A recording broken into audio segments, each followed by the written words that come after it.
I am still blown away that the police officers were even put on trial there in Baltimore. It's just, I never thought I would see this happening in my country, where the officers become the bad guys and the bad guys become the so-called good guys.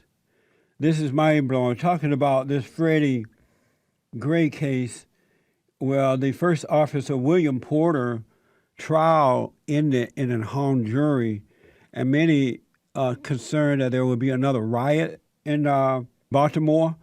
I don't think so. Yes, they're going to gather out there because Black Lives Matter and the race hustlers movement, so-called movement, or destructions was put on the back burner for a while because of the terrorist attack in Paris, and then the terrorist attack in San Bernardino, California. I remember at the time the one happened in Paris, Black Lives Matter and others were carrying on in Chicago, and they went. I mean, the media went black on them and went dark. They started to trip out because they were not getting that same attention. These folks are angry. They're out of control, and it's not due to white people, racism, and all that crap they're claiming. It's due to failing parents. This money that Freddy Gray mother is getting, she's a drug addict anyway or something. A drug addict, uneducated. She's not going to find peace. This money will be gone quicker than she can get it. It's another waste of taxpayers' dollars.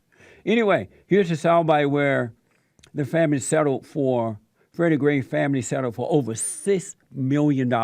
All 6 officers involved in Gray's arrest were suspended from their jobs.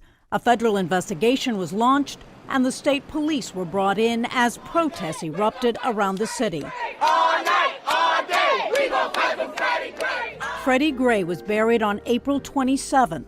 Shortly after, Baltimore began to burn. Here we go.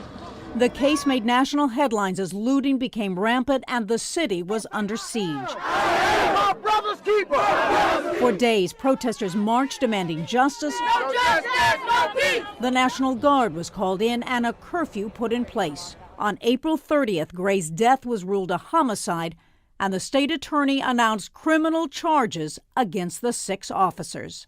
Well, each of these officers are presumed innocent until proven guilty. We have brought the following charges. Officer William Porter will be the first to be tried, facing charges of assault, misconduct in office, and manslaughter.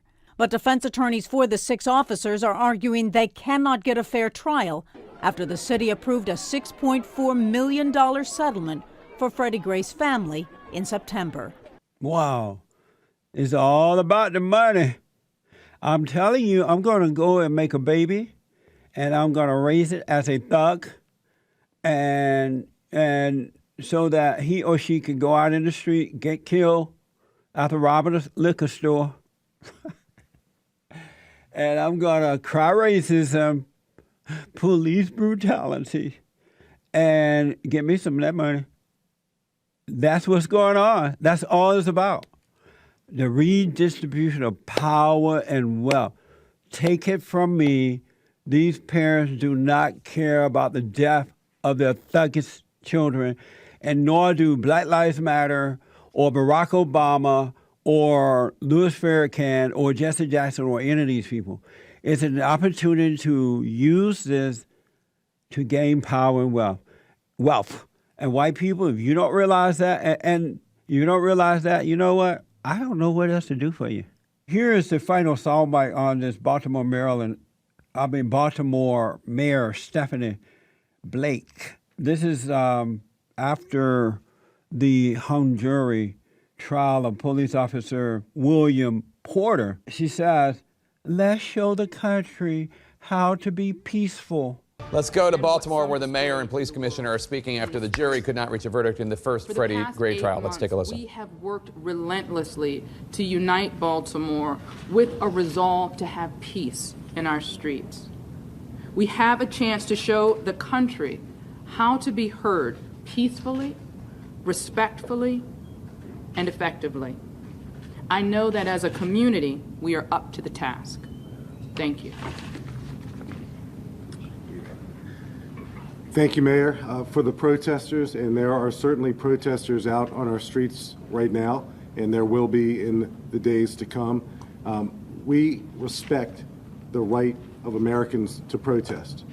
Protesters who are lawfully assembled have a friend in the Baltimore Police Department.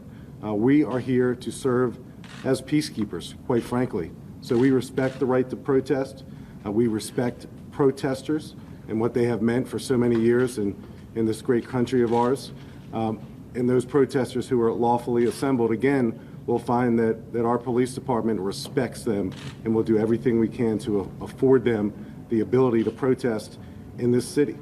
Thank you, Obama, for weakening the police officers, and now they have to appease the gangsters, the black thugs around the country, Black Lives Matter and all those crappy people. They're going to protest a little bit. I don't think we're going to see the same riot that we saw before, because they had this stupid black mayor, they had this stupid attorney general woman, whatever she is there. And they're going to do a little, Black Lives Matter and others, do a little bit, they'll go out there for a minute to try to get back into the media. They've been put out of the media because of the terrorist attacks. And so they're not going to do much. That woman, the state attorney, Marilyn Mosby, I believe her name is, they're all thugs along with his folks. So it won't be a major riot. They just need the attention to get back into the media.